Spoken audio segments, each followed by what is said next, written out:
पवन जी, जो ज्योति सिंह जी ने आरोप आपके ऊपर लगाए हैं, इस पर क्या है आपका बयान? मैं सबसे पहले आप सबके चैनल के माध्यम से भोजपुरिया श्रोता को, संसार को प्रणाम करता हूं। ज्योति सिंह जी इंस्टा पे पोस्ट करती हैं कि आदरणीय पतिदेव श्री पवन सिंह जी, मैं आपसे मिलने लखनऊ आ रही हूं। तो मैं उनके विचार को, उनके व्यवहार को अच्छे से जानता हूं। हम लोगों ने आपस में बात किया और इस बात को प्रशासन में सूचना भी किया कि हाँ सर, ऐसी ऐसी बात है। फिर हम लोग रात में खाना खाने बैठे थे। हमारे मित्र, हमारे छोटे भाई धनंजय जी, ऋतिक खाना खा रहे थे। तो धनंजय ने बोला कि भैया, ज्योति जी के भाई से बात हुई कि वो लोग आ रहे हैं। मैंने बोला भाई, थोड़ा मन ठीक नहीं लग रहा है, उन लोगों से बोलो ना कि 1-2 दिन बाद आ जाएं। खाना वाना खा के हम लोग सो जाते हैं। नींद में ही हूं, मैं सोया हूं। मेरा बड़ा भाई आता है और बोलता है कि पवन, नीचे ज्योति आई हैं। मैं उठता हूं, मुझे एक मीटिंग में भी जाना था। मैं ये बोलना चाहता हूं कि कानून हमारे लिए भी मायने रखता है और कानून आपके लिए भी मायने रखता है। तलाक का केस हमारे तरफ से आरा से चल रहा है। मेंटेनेंस का केस ज्योति जी की तरफ से चल रहा है, बलिया से। और मैं ये बोलना चाहता हूं कि ज्योति जी, अगर मैं आपसे मिलना नहीं चाहता तो क्या आप हमसे मिल पाती? फिर भी हम रेडी हुए, रेडी होके बैठे। मेरा छोटा भाई ऋतिक नीचे कहीं अगल बगल में था, उसको ज्योति जी फोन भी की थी। ऋतिक आया, धनंजय जी आए और उनको सम्मान सहित फ्लैट के अंदर लेके आए। हम लोग अच्छे से मिले। ज्योति जी थी, उनकी बड़ी बहन जूही जी थी, उनके छोटे भाई दुर्गेश जी थे और एक नया लड़का जो उनका सोशल मीडिया देखता है। मैं उनसे मिला। मेरा ज्योति जी से व्यवहार कैसा रहा, ये ज्योति जी जानती हैं, उनका दिल जानता है और भगवान जानते हैं। आते ही उन्होंने बोला कि मैं अब यहां से हिलूंगी नहीं। मैंने बोला पानी पीजिए। फिर उन्होंने बोला कि मेरा तलाक का मैटर जब तक क्लियर नहीं हो जाता है तब तक मैं यहां से हिलूंगी नहीं। मैंने बोला एक बात बताइए, एक छत के नीचे रह के मुकदमा लड़ा जाता है क्या? फिर हम लोग साथ में चाय पीते हैं। उनका यही रट, मैं यहां से निकलूंगी नहीं, मैं यहां से हिलूंगी नहीं। मुझे ऐसा महसूस हुआ कि यहाँ पे माहौल कुछ ऊपर नीचे होने वाला है। मैंने पूछा, मैंने बोला कि आप लोग खाना खाइए अच्छे से। क्या खाएंगी आप लोग? मैंने स्टाफ को बोला कि पूछो मैडम क्या खाएंगी, जो बनेगा वो बना लो, जो नहीं ये हो पाता है उसको बाहर से मंगा लो। मैं उठा, बोला कि मैं थोड़ा सा मीटिंग में जा रहा हूँ, 1-1.5 घंटा, 2 घंटा, 2.5 घंटा मुझे लगेगा आने में। और धनंजय से बोला कि धनंजय, मैं आ रहा हूँ मीटिंग से, तब तक आप मैडम से बात करिए क्या है क्या नहीं, ये क्या कहना चाहती हैं। मैं निकलता हूँ। हमारी वार्तालाप कम से कम 1 से 1.5 घंटा तक हुई। मैं मीटिंग के लिए निकलता हूँ सर, मीटिंग करता हूँ। मेरा मोबाइल 2-2.5 घंटा मेरे से दूर रहा। मीटिंग करके फ्री होके जब मैं गाड़ी में बैठा तो मेरा मोबाइल मेरे हाथ में आया। मैं मोबाइल चेक करने लगा। मुझे फ़ोन आता है कि भैया घर पे ऐसे ऐसे हो गया है। मैंने लाइव ही देखा, तो मैंने ये सोचा कि अभी फिलहाल घर पे जाना मेरा उचित नहीं है। उसके बाद भी मैंने धनंजय को फ़ोन किया कि भाई देख लेना मैडम को, उनके साथ जो है उन लोगों को कोई दिक्कत ना हो। और सर मैं पूरी रात रोड पे गाड़ी साइड करके गाड़ी में ही रहा, रात काटा। नेक्स्ट डे मैडम जाती हैं, धनंजय बाकायदे उनको नीचे छोड़ने जाते हैं। फिर अब आते हैं थोड़ा सा मुद्दे की बात पे। मैं ये कहना चाहता हूं ज्योति जी कि आप जो अपने पति के लिए अपनापन दिखा रही हैं, ये अपनापन चुनाव से 1 महीना पहले क्यों नहीं दिखा? ये अपनापन चुनाव से 2 महीना पहले क्यों नहीं दिखा?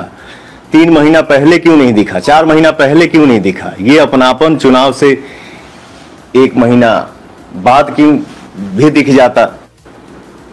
आज ही क्यों? क्योंकि मैं अमित शाह जी से मिल लिया, जेपी नड्डा जी से मिल लिया,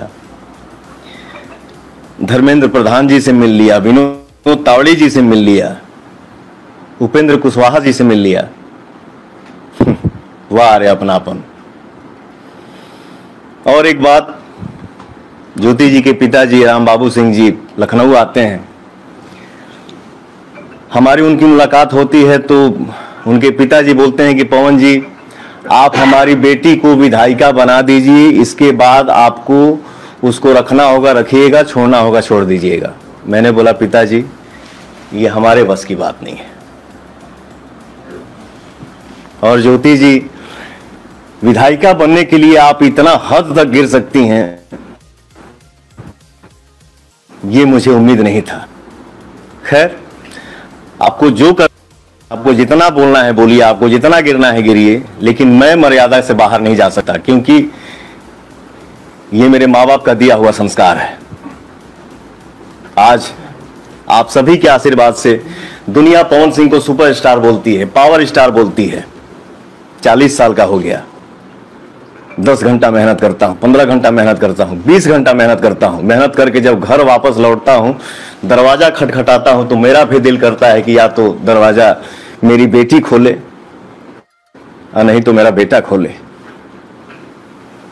लेकिन सर दरवाजा मेरा स्टाफ खोलता है, नहीं तो मेरी बूढ़ी माँ खोलती है। इसके बाद हम लोग घर में इंटर करते हैं, हम भाई मित्र स्टाफ मिलके खाना बनाते हैं, खाना खा के सो जाते हैं। मैं इतना कहना चाहता हूं, मैं भी इंसान हूं यार, थक जाता हूं कभी कभी। यही बात है सर कि महिला के हर बात पे आंसू गिर जाता है और वो दुनिया को दिख भी जाता है। मर्द का दर्द नहीं दिखता है और ना ही वो दिखा पाता है।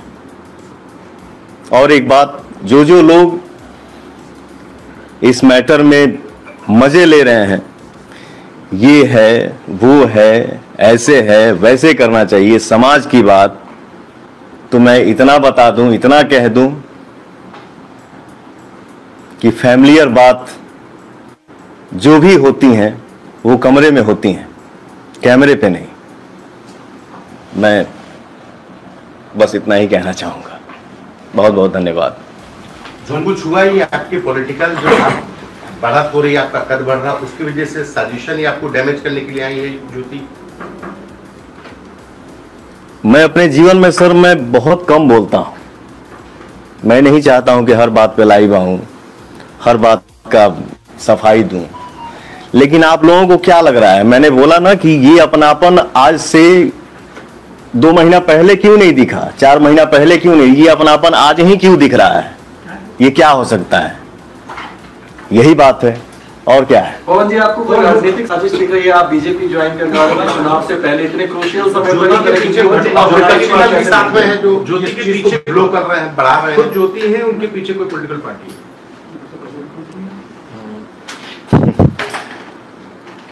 क्या बोलूं सर, किसी ना किसी मैंने बोला ना कि जो जो लोग मजे ले रहे हैं, तो कैमरे के सामने हम हर किसी का नाम नहीं ले सकते सर। कुछ तो है, बहुत लोग जुड़े हुए हैं, बहुत लोगों का सपोर्ट है जो ऐसा ऐसा हो रहा है, और मैं क्या ही बोलूं। क्या ज्योति जी से अब सुलह की कोई गुंजाइश बची है?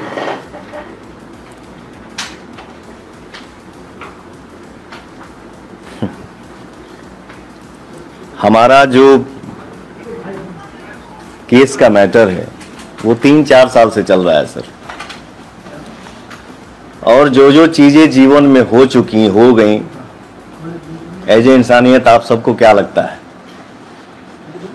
जितना मेरी इज्जत का धजिया उड़ना था, जिसका उम्मीद नहीं था, वो सब क्रॉस हो गया।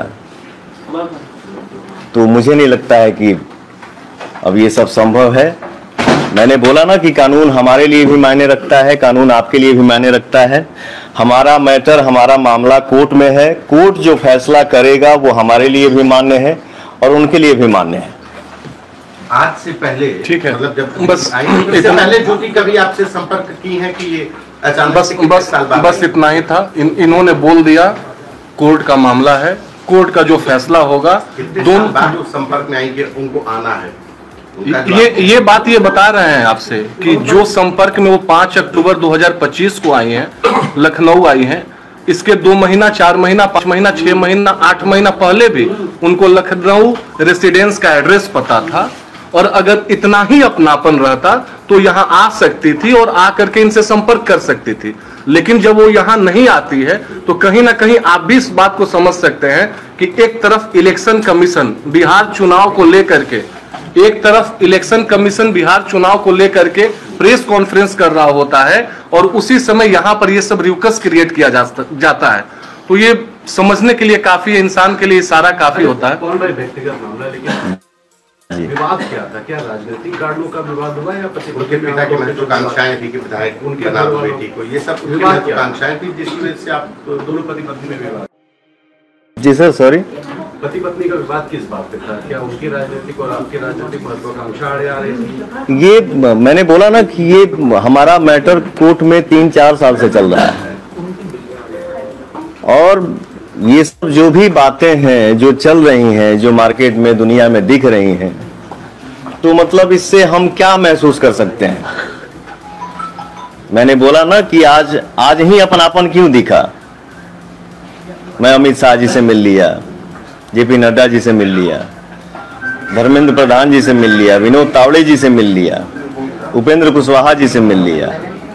तो ये कौन सा अपनापन है? इसको तो हम राजनीति ही बोल सकते हैं ना, कि मुझे डिस्टर्ब करना है। क्या तय हुआ? आप कहाँ से चुनाव लड़ेंगे? आप चुनाव बिहार में कहाँ से चुनाव? पार्टी ने इस विषय पर कोई बात नहीं किया था। पार्टी ने एक मिनट सुन लीजिए, पार्टी ने सिर्फ इतना कहा था कि आप एनडीए के लिए, विनोद तावड़े जी का आप लोग बयान सुने होंगे, विनोद तावड़े जी ने कहा था कि एनडीए के लिए आप पूरी ताकत और एनर्जी के साथ बिहार चुनाव में लगेंगे। जिस तरह से कयास तमाम बातें हो रही है, कयास भी हो रहे हैं, ऐसा कहा जा रहा है जैसे ही आप मिले सोशल मीडिया पर तमाम पोस्ट आई इसके बाद, और फिर आगे का विवाद सामने आया। लास्ट अगला निर्णय क्या? पार्टी से चुनाव अगर लड़ना, अगर आप आना चाहेंगे, हम आपकी करना चाहेंगे, किसी पार्टी से उतरना है, कहां से उतरना है, क्या? बस एक मेरे जवाब है, सीरीज ऑफ इवेंट आप देख लीजिए, किस दिन ये मिलते हैं अमित शाह जी से, किस दिन ये मिलते हैं कुशवाहा जी से, किस दिन ये मिलते हैं धर्मेंद्र प्रधान जी से, और सीरीज ऑफ इवेंट सिर्फ आप देखते जाइए कि उसके बाद डेट बाय डेट क्या होता है, हम लोग सब समझ जाएंगे। Thank you, thank you, thank you, thank you, maintenance धन्यवाद। हैं, मेंटेनेंस आप देने में सक्षम हैं।